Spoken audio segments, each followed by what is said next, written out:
semuanya, Bapak Ibu, teman-teman pimpinan pusat PWI, khususnya yang saya hormati Ketua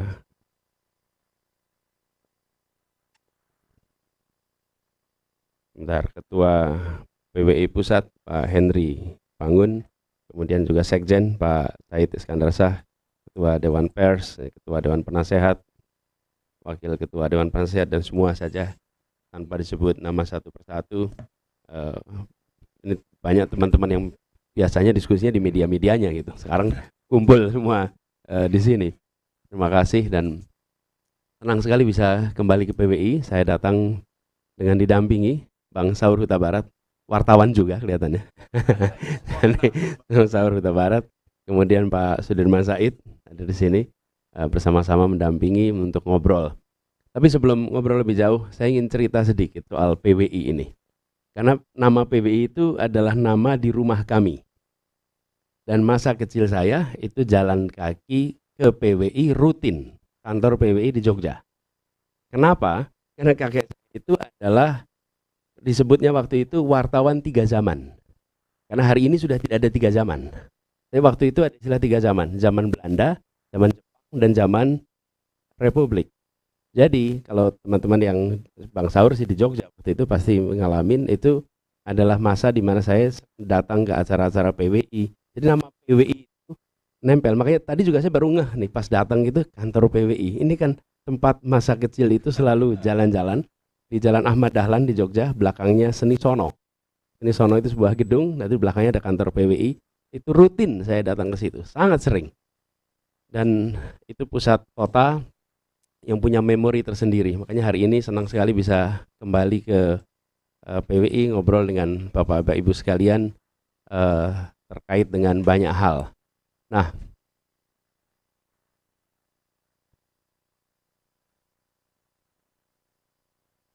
bentar.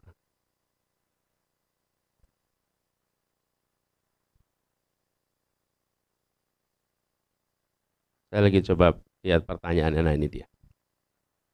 Jadi, Bapak Ibu sekalian, ada pertanyaan yang diajukan. Nanti mungkin kita banyak diskusi ya, Pak Ketua. Tapi ketika berbicara tentang platform terkait dengan penguatan nilai-nilai demokrasi, good governance, penegakan hukum. Kemudian juga ada pertanyaan tentang komitmen anti korupsi, kolusi, nepotisme. Lalu bagaimana terhadap pemerintahan efektif, efisien, akuntabel, transparan. Kemudian juga ada pertanyaan komitmen terhadap perlindungan kemerdekaan berekspresi kepada semua.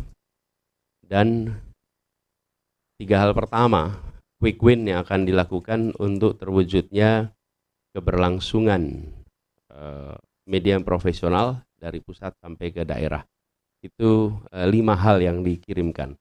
Nah, kalau boleh saya menjawabnya sebagai sebuah kesatuan, tidak sebagai satu-satu pertanyaan, supaya kita bisa melihatnya juga sebagai satu rangkaian. Pertama, dalam visi kami menempatkan masalah di Indonesia di dalam 2 dimensi. Dimensi pertama adalah dimensi sektor. Ada sektor kesehatan, sektor pendidikan, sektor perekonomian, sektor perhubungan, itu sektor. Lalu di antara sektor itu apa yang akan dikerjakan? Dimensi pertama. Dimensi kedua adalah dimensi teritorial, wilayah. Apa yang akan dikerjakan di Sumatera, apa yang dikerjakan di Jawa, apa yang dikerjakan Kalimantan, apa yang dikerjakan Sulawesi, bagaimana Nusantara Tenggara. Kami mendekatinya 2 ini. Dan kalau boleh dibilang di antara 3, satu-satunya yang memasukkan juga masalah wilayah. Karena kami melihat, kenapa itu dilakukan? Nah, karena rumusan masalah kami, apa masalah yang mendasar Republik ini? Salah satu masalah mendasar Republik ini adalah belum terjadinya keadilan sosial. Karena itulah ada ketimpangan, ada ketidaksetaraan. Dan ketimpangan itu salah satunya adalah ketimpangan lintas wilayah. Nah, ketimpangan ini membuat apa yang kita sebut sebagai kesejahteraan, kemajuan itu belum dirasakan dengan baik. Nah, itu sebabnya misi kami adalah Indonesia adil makmur untuk semua.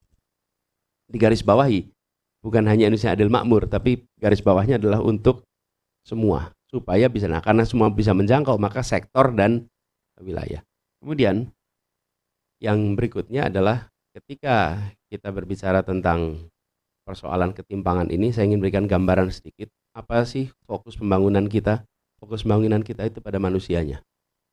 Pembangunan manusia. Karena itulah kekayaan terbesar kita dan itulah yang menentukan kualitas bangsa kita. Nah, begitu lihat kualitas manusia, Bapak sekalian, Jawa dan Sumatera, indeks pembangunan manusianya itu 69 tahun 2013.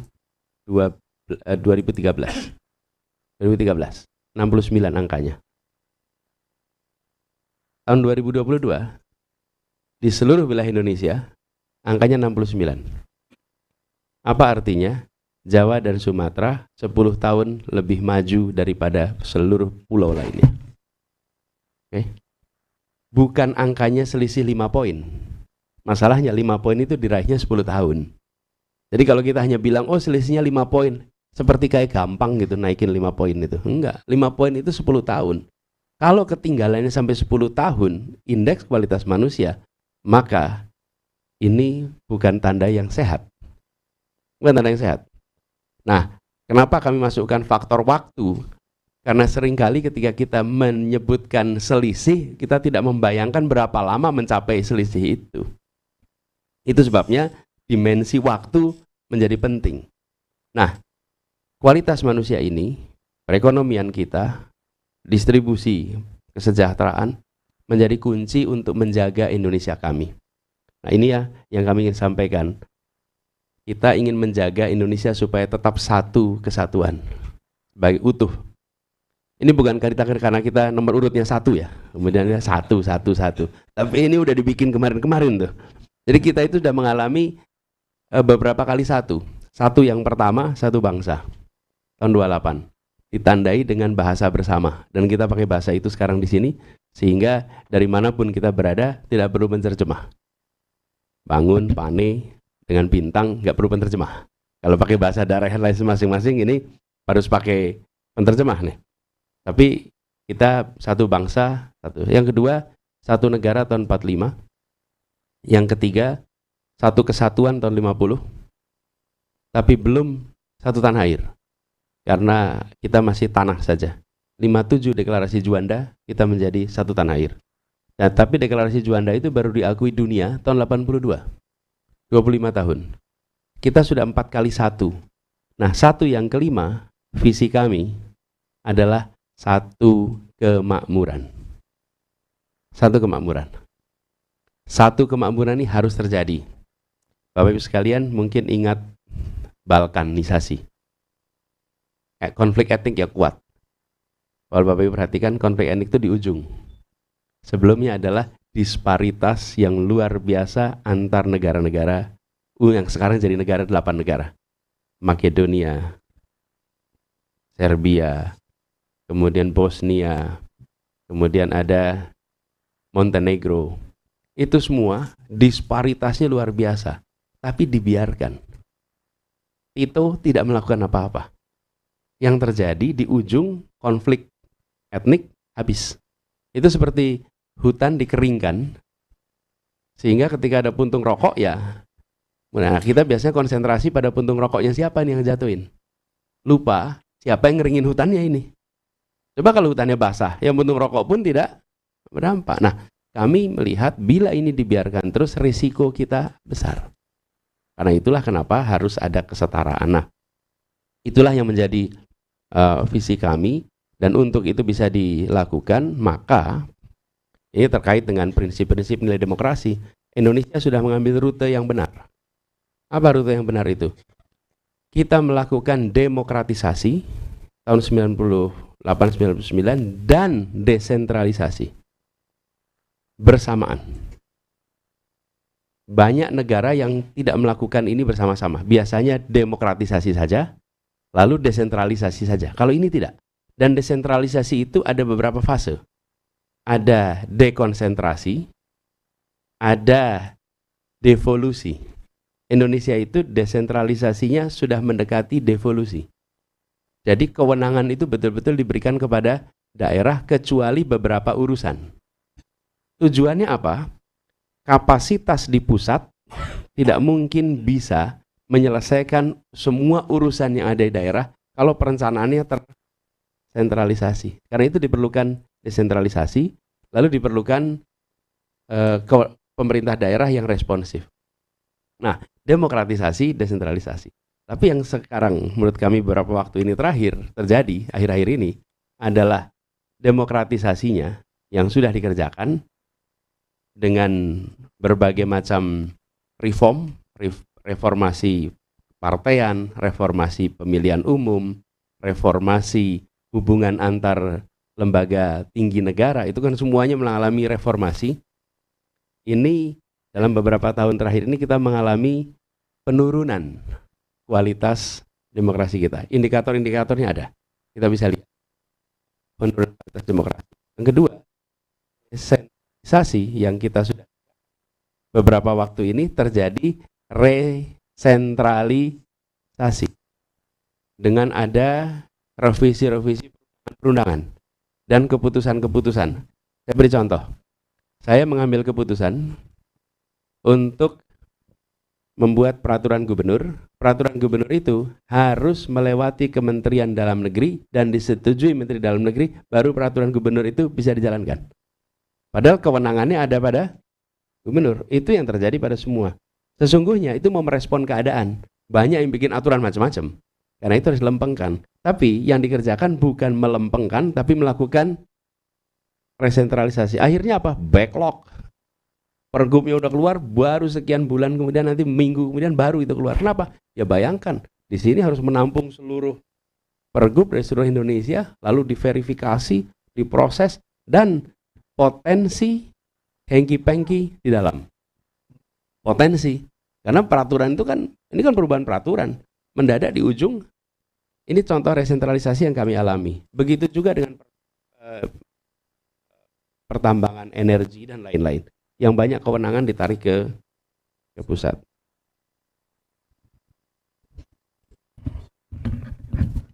Double aja ya. Nah, gitu.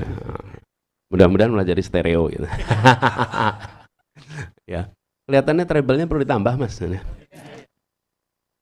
Terlalu ngebas nih. Rosa aja kalah nanti ya. Nah, jadi kami melihat ini harus dikembalikan.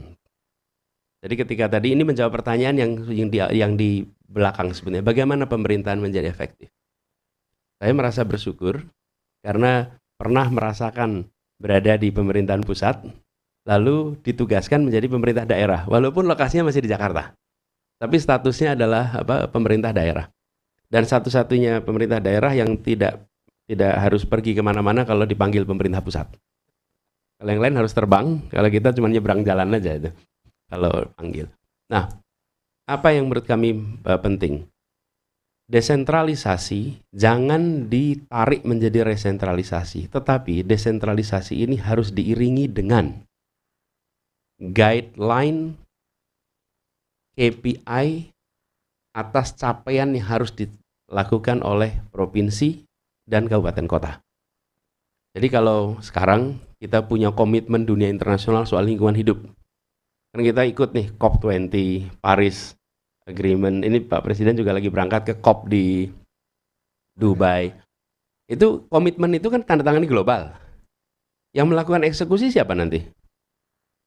Kan di kota-kota. Pertanyaannya, ada nggak wali kota yang tahu apa yang harus dikerjakan? Tidak. Nggak tahu. Kalau ada wali kota peduli lingkungan hidup, itu wali kotanya peduli, bukan ada guideline dari pusat. Oke? Kalau ada wali kota peduli nasib ibu hamil, itu adalah wali kotanya peduli, bukan karena guideline dari pusat. Semua urusan welfare kita hampir tidak ada guideline dari pusat. Jadi daerah itu jalan sendiri. Mbak Nino cek aja.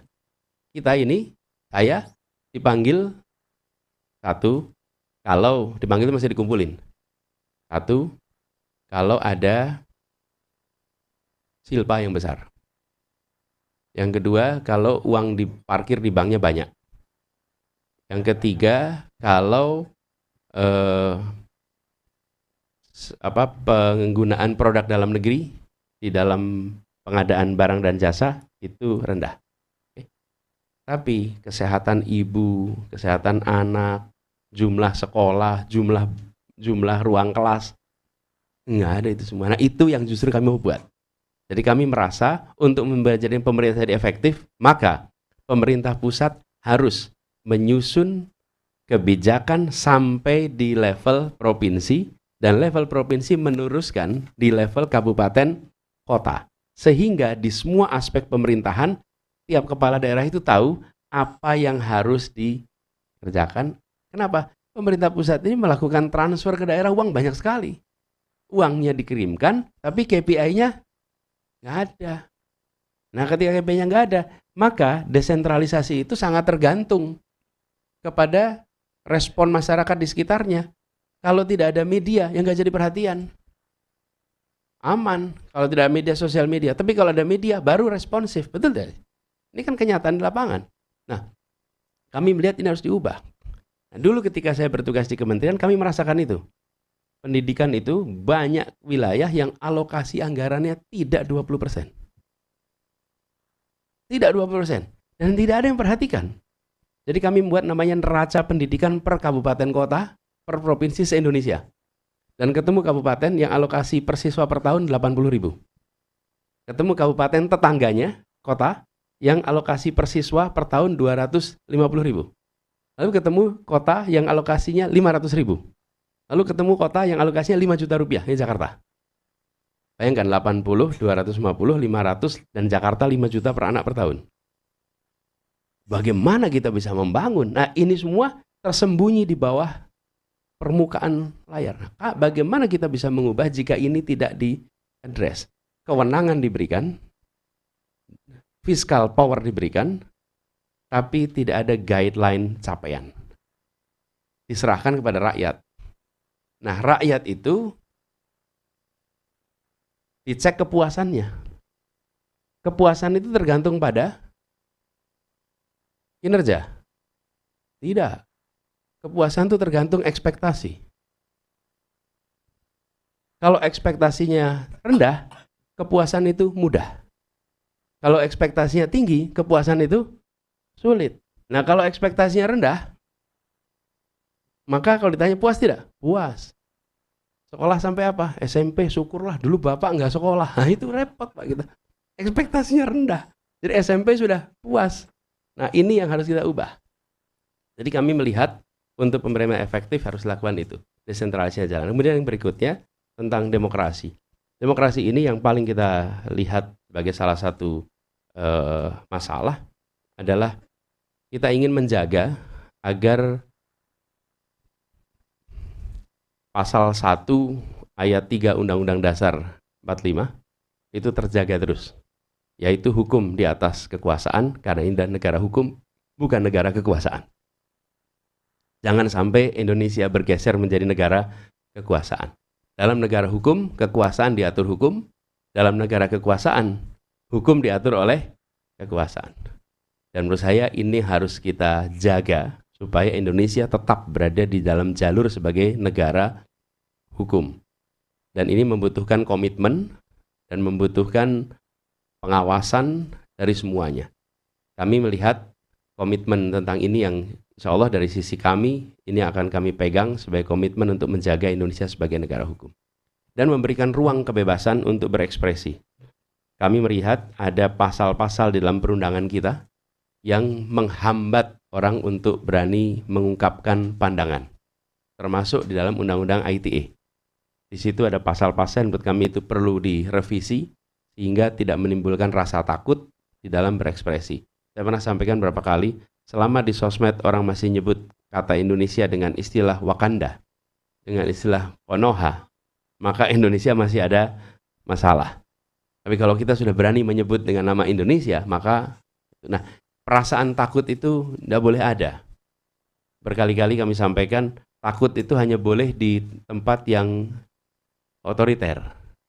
Ini Bapak Ibu sekalian, teman-teman mengalami era otoriter. Di situ ada rasa takut. Karena memang era otoriter itu pilar penopangnya rasa takut. Kalau rasa takutnya hilang, rejimnya tumbang. Di mana-mana. Rasa takut hilang, rejim tumbang.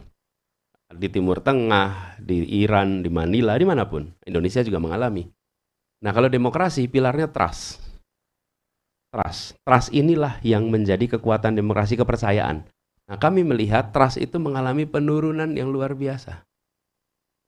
Apa indikasi penurunannya? Banyak sekali. Akhir-akhir ini. Apalagi menjelang pemilu. Kemarin saya sampaikan pada saat acara dengan Bawaslu. Indonesia sudah mengalami pemilu bebas 5 kali. Sejak tahun 99.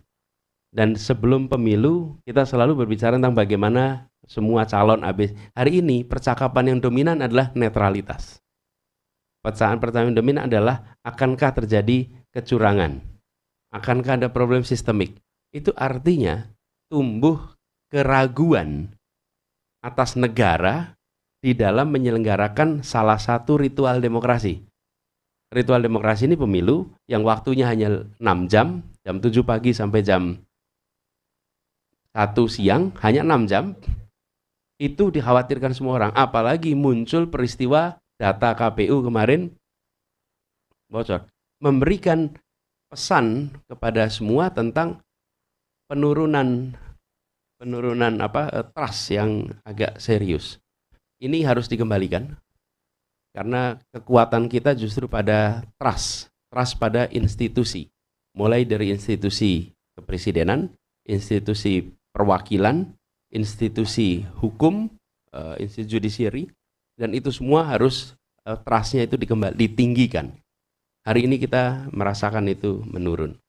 Nah, ini Bapak sekalian yang kami pandang penting. Lalu yang tidak kalah penting Bapak sekalian itu terkait dengan anti korupsi, kolusi, nepotisme. Kami memandang perlu mengembalikan institusi penegak hukum termasuk KPK dan khususnya KPK menjadi sebuah badan yang kembali independen, kembali memiliki posisi yang kuat dan diisi orang-orang yang berintegritas supaya tempat ini itu menjadi barometer tertinggi di dalam pemberantasan korupsi. Karena itu kemarin kami sampaikan, bila kami bertugas maka siapapun yang terpilih menjadi komisioner KPU harus tanda tangan pernyataan mentaati seluruh kode etik dan bila melanggar kode etik maka mengundurkan diri. Saya bilang apa tadi? Oh, KPU. Ya samalah dua-duanya juga harusnya ya.